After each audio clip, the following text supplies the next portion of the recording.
বাহারি সব পোশাকে ম্যাসেডোনিয়ার পাহাড়ি গ্রাম ভেভকানিতে উদযাপিত হয়ে আসছে বিচিত্র এক উৎসব।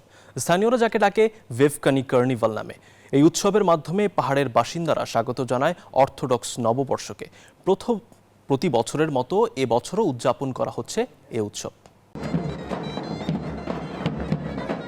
বিশ্বের প্রাচীন ও বর্ণাঢ্য এক উৎসব ভেভকানি কার্নিভাল, যার প্রধান আকর্ষণ বিচিত্র ধরনের সব মুখোশ ও পোশাক, যেখানে অংশগ্রহণকারীরা ড্রাম বাজিয়ে নৃত্য পরিবেশন করে। আর এর মধ্য দিয়েই বিদায় দেওয়া হয় শীতকালীন অশুভ আত্মাকে। ভেভকানির মানুষেরা ভৌতিক আর ঐতিহাসিক চরিত্রে ফুটিয়ে তোলে নিজেদের। বর্তমান সময়ের বিভিন্ন ঘটনার ব্যঙ্গাত্মক রূপও শোভা পায় তাদের পোশাকে। হাস্যকরভাবে তুলে ধরা হয় রাজনৈতিক নেতা, বিতর্কিত আইন এবং বৈশ্বিক ঘটনাকে। কার্নিভালটিতে রয়েছে 3টি চরিত্র, যার প্রধান চরিত্র অগাস্ট দ্য ফুল, যারা কৌতুক প্রদর্শন করে ভিড়ের মধ্যে।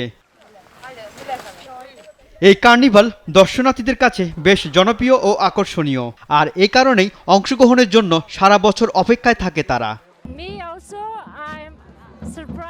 আমার খুব আনন্দ লাগে এখানে আসতে। 3 বছর পর এখানে আসতে পেরে দারুণ লাগছে।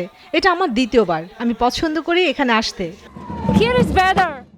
ম্যাসেডোনিয়ার পাহাড়ি অঞ্চলের এই উৎসবে যোগ দিতে প্রতি বছরই এখানে আসেন বিশ্বের বিভিন্ন দেশ থেকে হাজারো পর্যটক।